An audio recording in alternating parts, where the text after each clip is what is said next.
Greetings and salutations! It has been a very long time since I've done a vlog, but I am back. And not only am I back, I am bringing a shit ton of canon for you today. I posted this on my Tumblr, but in case you do not follow my Tumblr, do not care to because you already hear enough of me, I posted on my Tumblr that my boss came up to me while I was taking notes, and like I had all my books out, and I had all my paper packets out, and I was taking notes, and he said, what are you taking all these notes on? I was like, fuck, I can't tell my boss that I take notes on, like, Spanish shit. So I was like, oh, I do, an online lecture series on the transliteration of literature into other media formats, which is a really fancy way of saying I vlog about Sherlock Holmes in elementary. But anyway, I took lots of notes today. I took so many notes. Let's see these notes. Oh yeah, look at all those notes. And I took so many notes on this particular topic that I said, you know what, I can't do one video on this topic. It's just too big. There's so much material to cover in so many different forms. So I color-coded all my notes, and we're actually going to see today, hopefully all today, five, I'm really hyper, 5 videos on the physicality of Sherlock Holmes and its relation to elementary's Sherlock Holmes and his physicality. If you're hearing lots of background noise, I'm sorry. It is very warm out where I live, and all the college kids are out having fun today. So yes, 5 videos. And this is the first one on the physicality of Sherlock Holmes. I'm not entirely sure how I'm going to title this yet, but as I am calling this particular video is called, Oh My God, What the Fuck, Holmes? Or, if you want the version of that title that actually, you know, makes some sense, Holmes Acting Weird.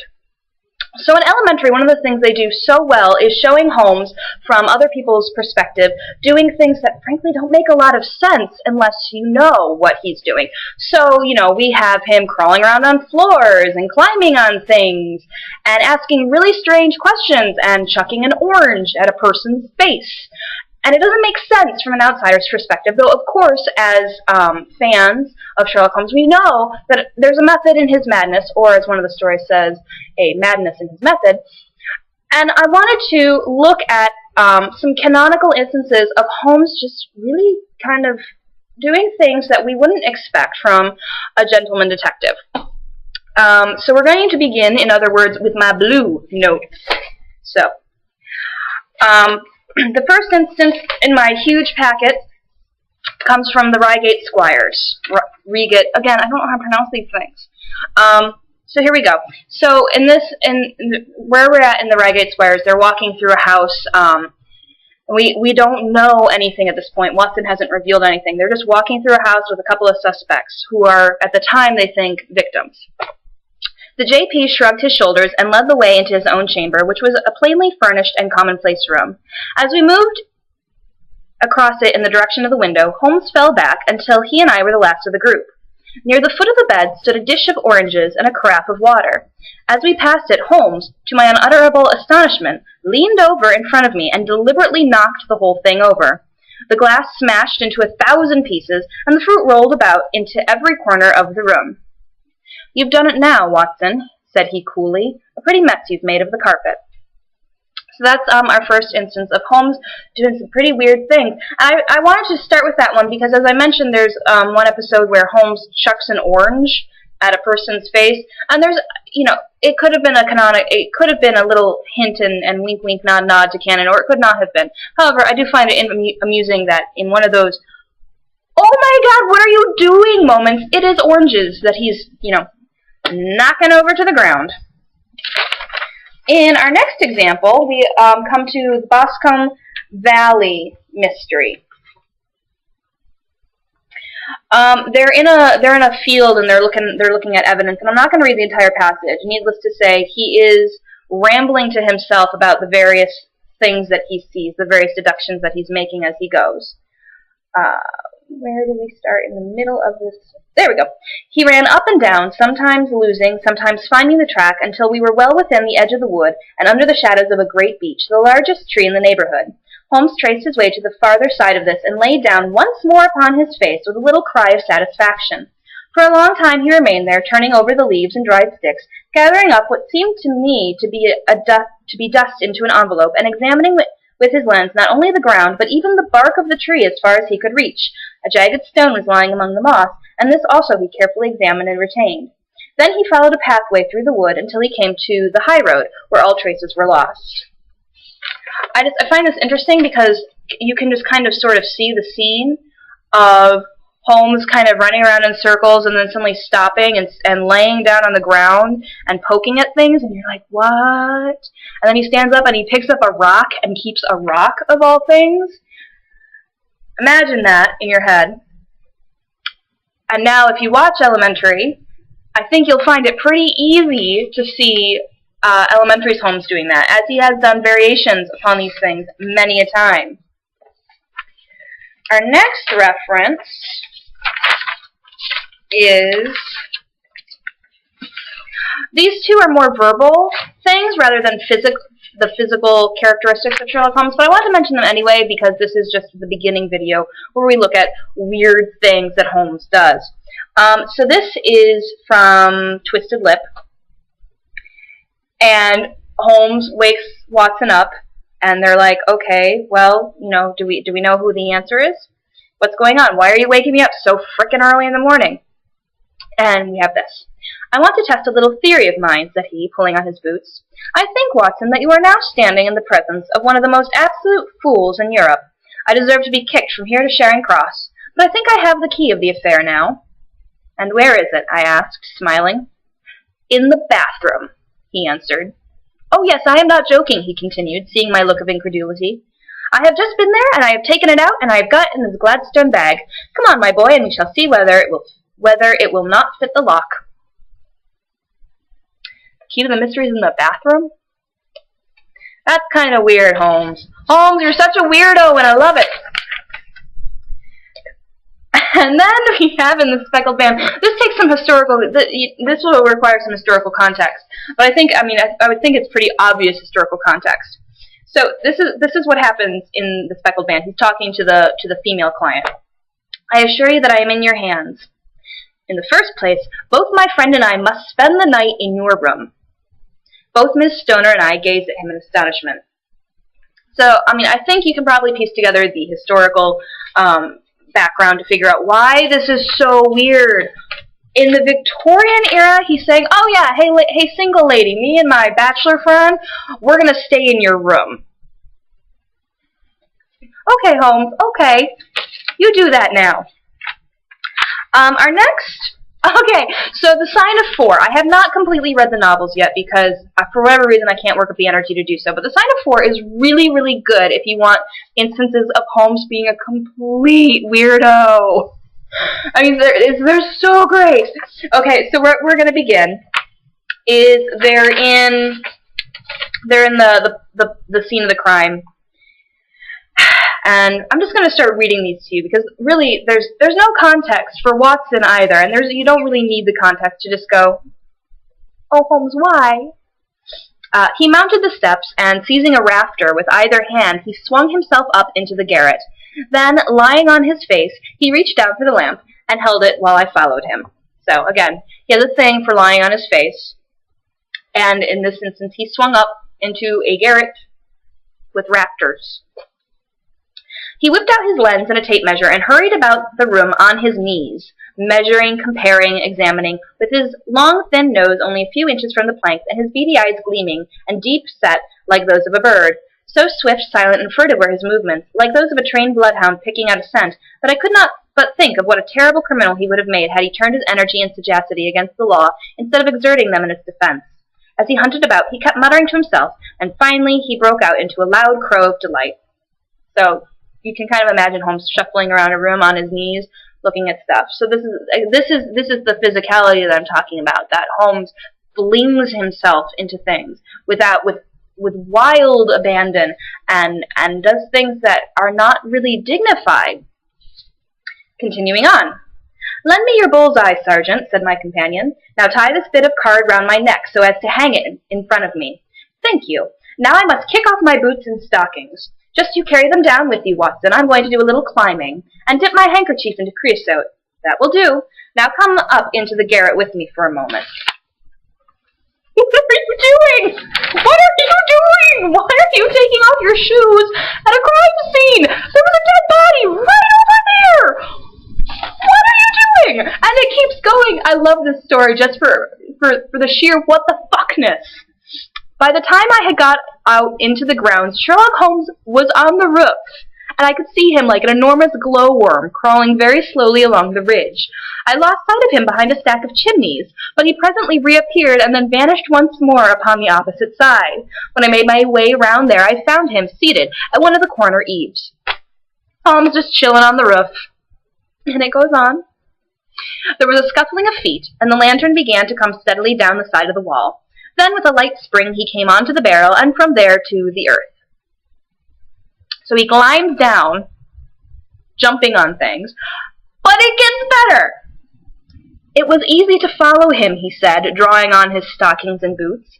Tiles were loosened the whole way along, and in his hurry he had dropped this. It confirms my diagnosis, as you doctors express it. So not only was Holmes crawling all over the roof, he was doing it the entire time barefoot. Sherlock Holmes, ladies and gentlemen. This is our Victorian action hero. Takes off his shoes at a crime scene and crawls all over the place. Continuing on. Sorry, I just realized I wanted to check to make sure my microphone was actually plugged in. Continuing on, Abbey Grange. Abbey Grange is another one for great physicality and weird physicality. If you want to see this story come to life in terms of Holmes being completely weird, see the Jeremy Brett version of Abbey Grange, because it really paints the picture in a way that's very understandable. Abbey Grange. Holmes was down on his knees, examining with great attention the knots upon the red cord with which the lady had been secured. So again, he's on his knees. He spent a lot of time on his knees. Abbey Grange again. Seated in the corner like an interested student who observes the demonstration of his professor, I followed every step of that remarkable research. The window, the curtains, the carpet, the chair, the rope, each in turn was minutely examined and duly pondered. The body of the unfortunate baronet had been removed, and all else remained as we had seen it in the morning. Finally, to my astonishment, Holmes climbed up onto the massive mantelpiece. He's climbing fireplaces like a bamf. And again, we have in Second Stain. So in Second Stain, they go to a scene of a crime. And, they're very, staid and polite and, very, very Victorian and proper. And they send Lestrade and out of the room to go talk to another constable. So, so they're staying there all nice and polite and calm and Victorian. And then, "Now, Watson, now!" cried Holmes with frenzied eagerness. All the demoniacal force of the man masked behind that listless manner burst out in a paroxysm of energy. He tore the drugget from the floor, and in an instant was down on his hands and knees, clawing at each of the squares of wood beneath it. One turned sideways as he dug his nails into the edge of it. It hinged back like the lid of a box. A small black cavity opened beneath it. Holmes plunged his eager hand into it and drew it out with a bitter snarl of anger and disappointment. It was empty. So yeah, chilling out. Watson's all like, "Yeah, we're cool, we're cool." "Holmes, what are you doing? What are you doing? Why are you whipping up the rug in a crime scene, for God's sake, man?" This is an ongoing thing, and it's so great. Okay, in this instance, we're in the Red-Headed League, and in the Red-Headed League, they're doing a stakeout, basically. I mean, in the modern day terms, we would call it a stakeout. And they have a police inspector with them, and we also have like some important guy in the bank, like the president of the bank or the owner of the bank, some person who's really important in the bank. And Holmes, true to form. The solemn Mr. Merryweather perched himself upon a crate, with a very injured expression upon his face, while Holmes fell upon his knees upon the floor, and, with the lantern and a magnifying lens, began to examine minutely the cracks between the stones. A few seconds sufficed to satisfy him, for he sprang to his feet again and put his glass in his pocket. I think these examples go very far to show that, first of all, Holmes has no fucks. Gives no fucks, has no fucks to give.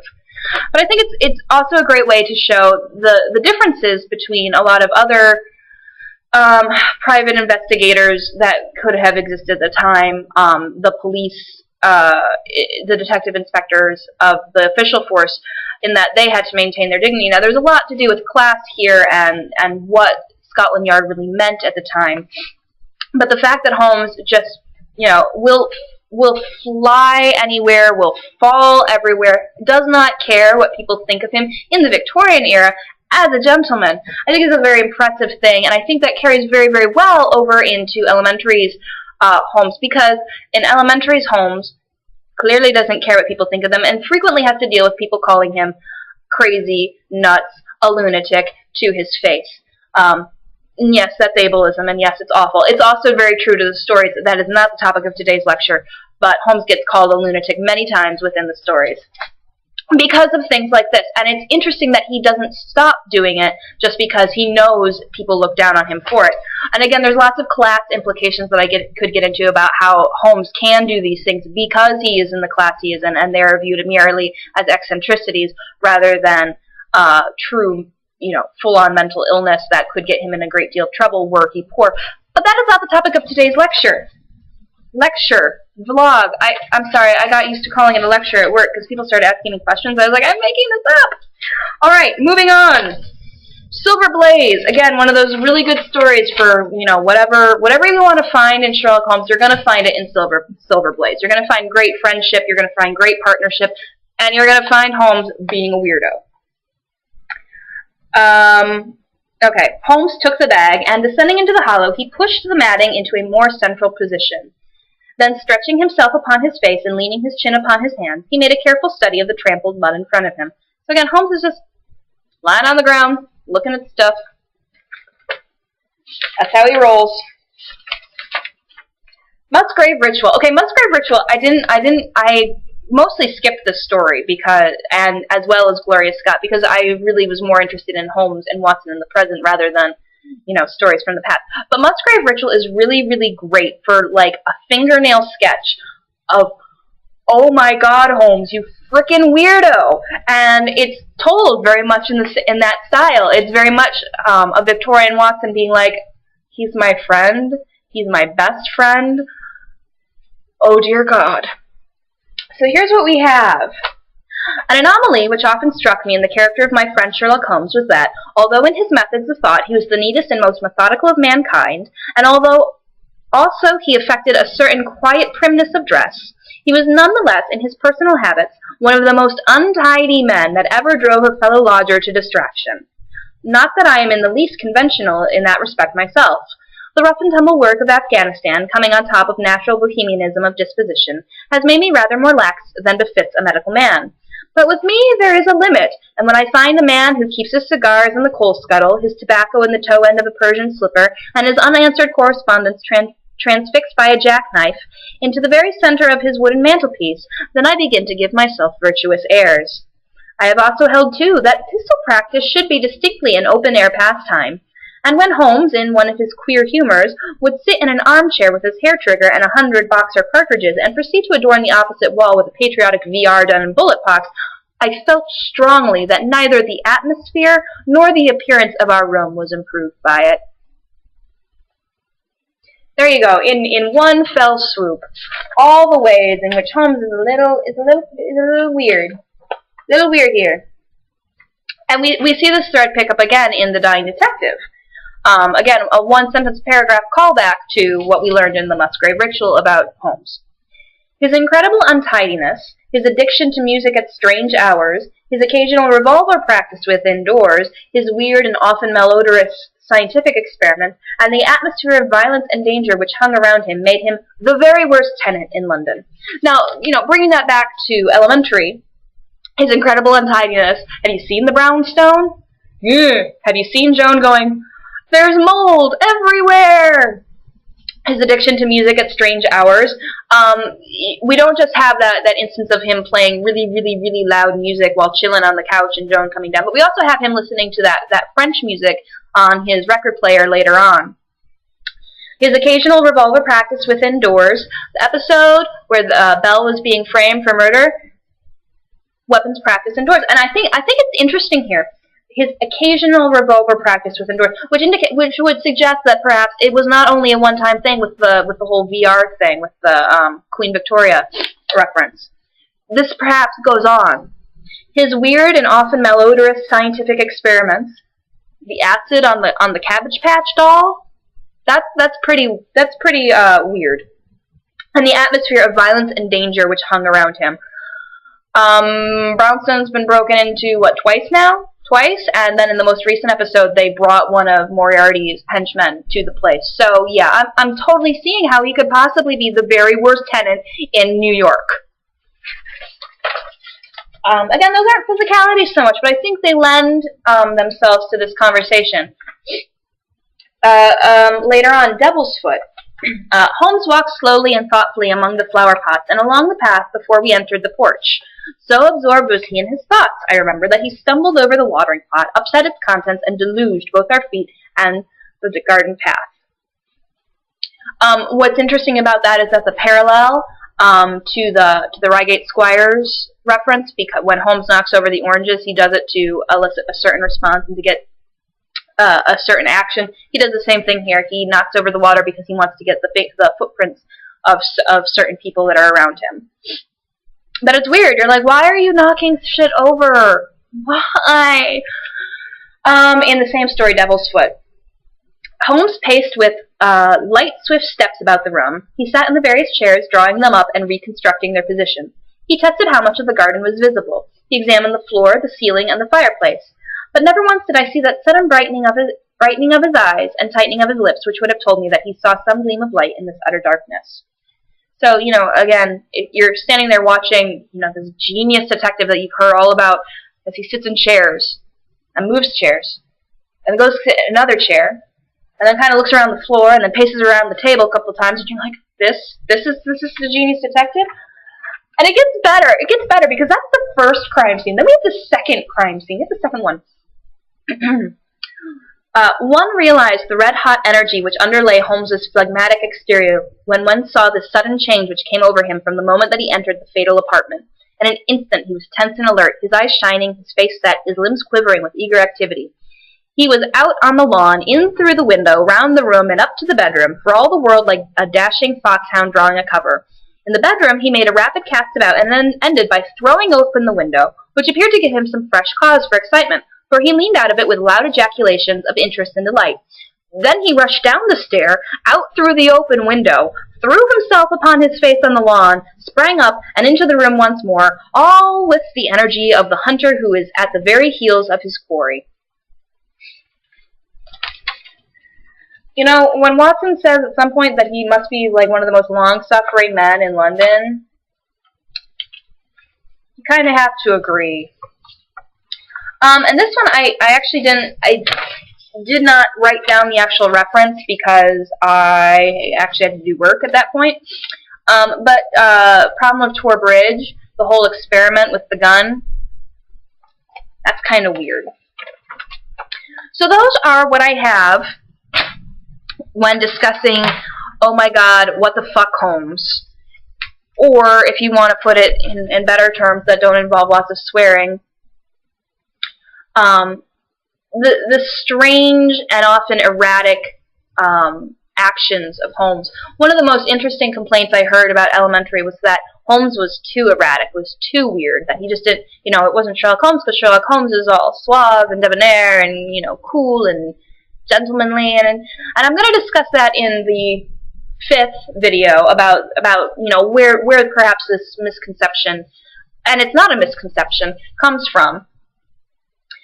But the idea that Sherlock, that Elementary Sherlock is too erratic, is too weird, is completely nonsensical, because Holmes was weird. And we've lost a lot of that in adaptations and over the years, because we've tended to move towards one persona of Holmes over another. But Holmes was weird. Holmes was really, really, really weird.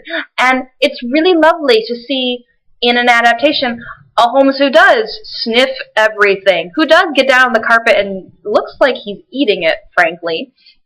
A Holmes who, you know, as a fictional character, chucks an orange at a person's face in order to test a theory. You know, these are great things because Holmes should be eliciting the, oh my god, what the fuck, Holmes reaction, because that is the reaction he elicited in the stories. It's canonical, and it's so lovely to see it. And I will see you, hopefully, if you're not incredibly bored, because oh my god, this one video was 25 minutes long. I will see you in video 2 in just a minute. Alright, thank you. Bye-bye.